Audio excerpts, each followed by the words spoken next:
Dans cette vidéo garantie sans code ni shader, nous allons découvrir une fonctionnalité bien pratique de l'Universal Render Pipeline, permettant de cacher ou afficher une partie d'un mesh.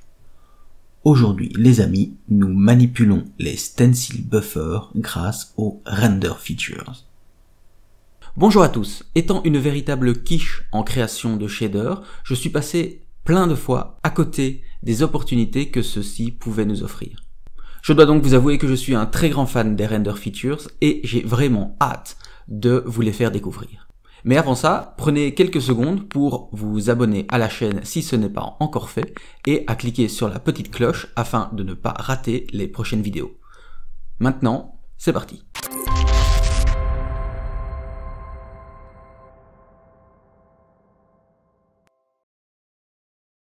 Les render features sont des options qu'il est possible d'ajouter au render pipeline. Ils permettent, entre autres, de manipuler les stencil buffers. Le stencil buffer est un nombre entier que chaque pixel possède, au même titre que sa couleur, qui ajoute un contrôle supplémentaire sur l'affichage du pixel. Il est non seulement possible de modifier la valeur du stencil buffer, mais également de lui faire passer un test. Si le pixel réussit le test, il est affiché, sinon il est caché.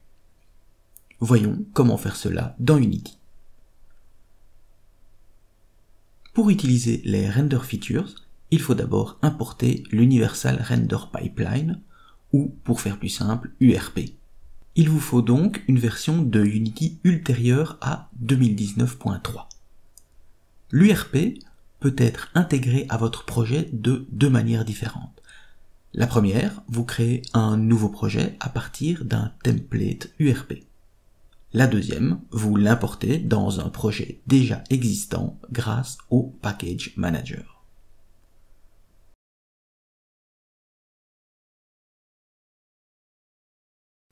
Vous pouvez aussi simplement télécharger le projet de cette vidéo sur GitHub. Le lien est en description. La base de l'URP, c'est l'Asset Render Pipeline. Alors, créons-en un. En créant le Render Pipeline Asset, un deuxième objet est ajouté. Cet objet, c'est un Forward Renderer et c'est lui que nous allons modifier. Glissez le Render Pipeline Asset dans les options Graphics et Quality des Project Settings.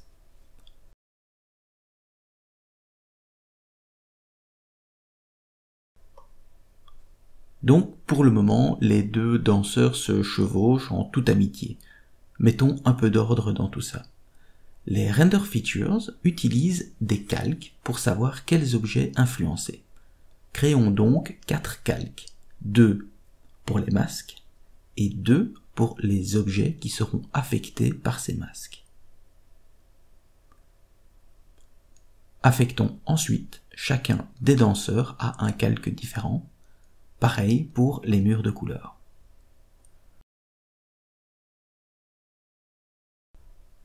Il faut maintenant créer des masques qui vont agir comme des fenêtres à travers lesquelles nous pourrons voir chacun des danseurs.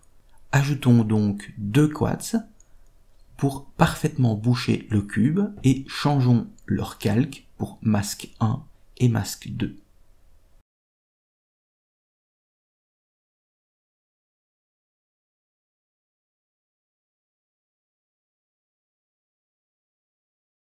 Sélectionnons ensuite le Forward Renderer qui a été créé en même temps que le renderer, nommé ici Render Feature Test _ Renderer. Commençons par retirer nos nouveaux calques du Forward Renderer. Le résultat immédiat, c'est que le contenu de ces calques n'est maintenant plus rendu à l'écran. Ajoutons ensuite 4 Render Features pour gérer l'affichage de ces calques. Attention, il existe un bug dans l'éditeur qui n'enregistre parfois pas les modifications apportées aux render features. Pour éviter ce bug, modifiez les render features individuellement dans l'onglet projet.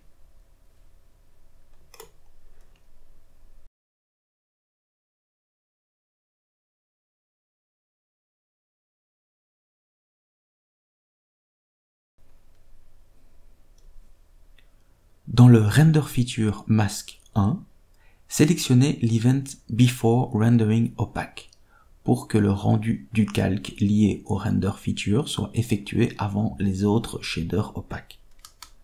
Sélectionnez ensuite le calque Mask 1 comme Layer Mask, ce qui fera réapparaître le quad. Activez maintenant l'option Stencil. Comme nous voulons que ce quad soit invisible, nous allons faire en sorte qu'il rate le test de stencil.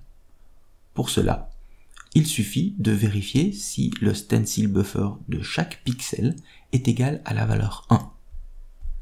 La valeur de stencil par défaut étant 0, les pixels du calque Mask 1 vont tous rater le test et donc disparaître.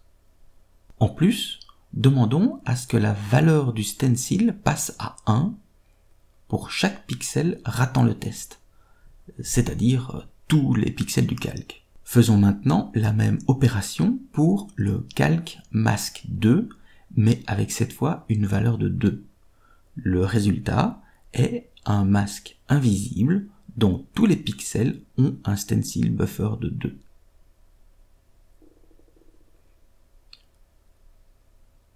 Pour le calque React to Mask 1, il nous suffit de faire passer le test suivant. Si la valeur du stencil buffer des pixels du calque est égale à 1, affichez le pixel. Sinon, cachez-le. Ensuite, pour le calque React to Mask 2, demandons à ce que les pixels ne soient visibles que si la valeur du stencil buffer est égale à 2. Et voilà. Sans code ni shader, les stencil buffers et les render features qui les manipulent nous ont permis de trier quels pixels afficher à l'écran. Merci beaucoup d'avoir regardé cette vidéo jusqu'au bout. Je suis vraiment très fan de ces nouvelles fonctionnalités offertes par les render features. Elles sont vraiment très nombreuses, donc attendez-vous à voir d'autres vidéos arriver sur le sujet sur cette chaîne. Si vous voulez déjà voir les render features en action, n'attendez pas une seule seconde, cliquez sur ce lien-ci qui vous emmène vers un tutoriel en 3 parties sur Desperados 3 et son système de détection dans lequel nous allons effectivement utiliser les render features. Là-dessus, bisous.